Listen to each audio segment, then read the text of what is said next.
I've often seen people on the internet say, paint is not bike infrastructure, when they accuse their city of not trying hard enough with projects like this. While I do agree that a painted bicycle gutter is trash, I also know of cases where paint has been a critical stepping stone in creation of good bike infrastructure. So let's take a couple of minutes to travel back in time and see what made the city of Burbank successful when they used paint. Wait, we're in Burbank, and I just said time travel. Come with me. Eh? Come on. It's bigger on the inside. Hi, I'm Nathan, someone who feels safe when I commute on this exact road every day, and this is Save Money, Save the Planet. Let's start our journey by going back to 2009 when Burbank released their master bicycle plan. One of the things they did in order to create this plan was to run a survey of citizens and ask them why they don't bike more. Almost 40% of respondents answered that they don't feel safe on bikes with the current infrastructure, which was by far the most common answer. Armed with this knowledge, the city moved on to trying to figure out how to improve the safety of their various bike paths with the ultimate goal of getting 5% of trips to be taken via bike. This may not seem like a huge goal, but keep in mind that the 2006 census for Los Angeles found that less than 0.6% of trips are currently taken on bikes. As the city looked for various projects where they could enhance safety, they eventually settled on Verdugo Avenue, because it crossed most of the west end of the city and it connected to the train station. So, if they could fix the safety issues on this street that were keeping cyclists away, then lots of people would hopefully use it as part of their daily commute. And maybe they'd even use it to get downtown, since there's awesome bike parking at the train station. But that's a video for another month. The way that the city decided to make this road more safe is also sometimes called a road diet.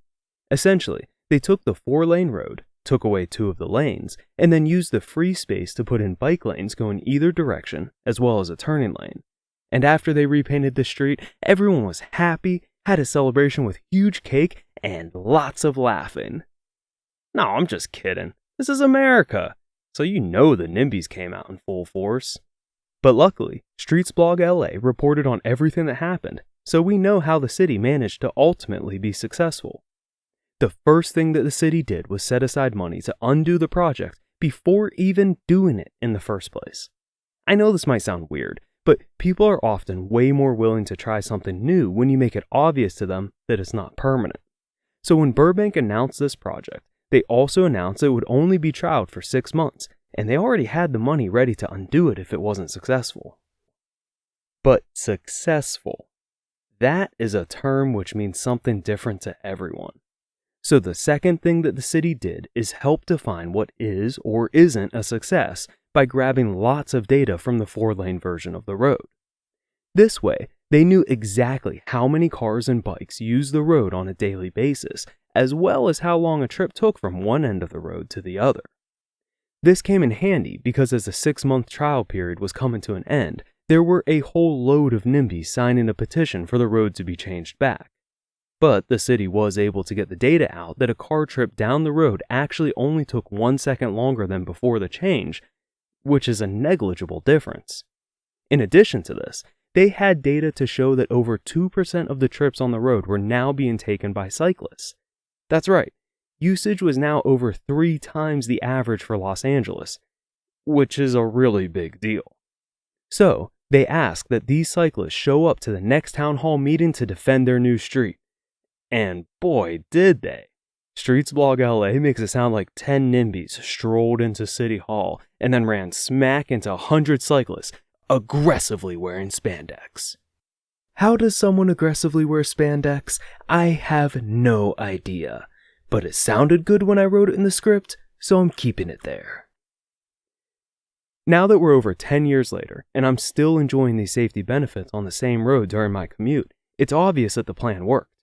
The city managed to use paint in order to create a safer road, which made the project gain enough community support so that it stayed in place and was ultimately successful. Now, you may have noticed during that story that Burbank's goal is to get to 5% of trips being taken by bike, and they only got above 2% on this road with these changes. So, while the road does feel more safe, it's obvious that it's not safe enough yet. And unfortunately, the Bicycle Master Plan doesn't have any future plans for this road. So, I emailed my city council and told them that moving both bike lanes over to the same side of the road would likely let them set up a barrier to protect them without sacrificing any parking spaces or throughput capacity for car travel. Things must be slow in the city these days because someone actually responded to my email, and that someone was the freaking vice mayor. As you can see, his response was very professional and focused on ensuring that my comments got directed to the correct committees.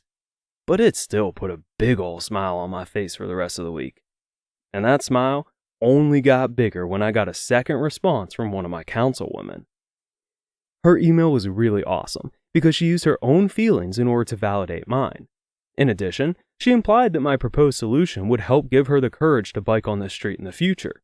In the end, it was really awesome getting responses from 2 of my elected officials. Wait, 2? Oh, shoot, I forgot to tell you about the 3rd one. And the 3rd one's the best. See, this councilwoman took the opportunity to give me a polite reminder that I need to give my opinion at town hall meetings in the future. In fact, she's basically asking me to do what the citizens did years ago when they showed up to defend the road diet. So in other words, she wants me to show up at City Hall and aggressively wear spandex. Alright, but seriously, it's really important for us to engage with our cities on these issues, because our cities are the way that they are as a direct result of NIMBYs engaging constantly with our city councils. It's not like the Bible says, "And on the 8th day God created parking lots and arterial through streets." No, there was just a group of people who consistently showed up to every meeting and screamed about wanting free parking until the city councils finally did it, regardless of how bad of a financial decision it was. But I already said parking is a topic for a future video, so I'm gonna stop talking about it now. Oh, speaking of future videos, you may be interested to know that this video only got made because viewers told me to do it. No, really. I posted a poll with options for future videos, and people made it clear that this was the one that they wanted. If you want to help pick videos that this channel makes, then subscribe and keep an eye out for community posts. Back to NIMBYs though. If you're worried that you won't find out in time that City Hall needs you to show up in your spandex, then you should consider joining new groups on social media. For instance, the Car Independent LA subreddit often has posts which let me know when a petition needs my signature or a project is taking public comments.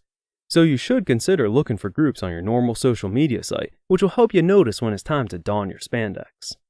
And if you ever turn into one of those people who finds out about these issues before others, then you should consider making your own posts in order to help others take action. Now, part of this channel name is Save Money. So let's talk about how these projects do that. For instance, if someone commutes the distance of Verdugo Avenue from the edge of Burbank to the Metrolink station, they'll be riding a bike 2.3 miles one way instead of driving a car. A car which the IRS tells us costs 65.5 cents per mile to drive when you account for the fuel, maintenance, and depreciation. This means that at the end of 1 year, that person will have saved over $700, which is enough to buy this brand new bike straight from a store. That's right, their bike is completely paid off just 1 year after commuting. When's the last time you paid off a car in only 1 year? In addition, driving a gasoline car, even just this short distance for a commute, will emit 446 kilograms of CO2 over the course of a year, whereas biking the same distance will emit a range of 71 to 287 kilograms of CO2 depending on how much meat the bicyclist eats. So yeah, biking is the better option either way you look at it. So let's go put our roads on diets. That way we all enjoy a safer ride. I hope this little story helped you see the value that paint has for bike infrastructure. Yes, you should absolutely be aware that it doesn't make you completely safe. But you should also be aware that it can make you safer than before.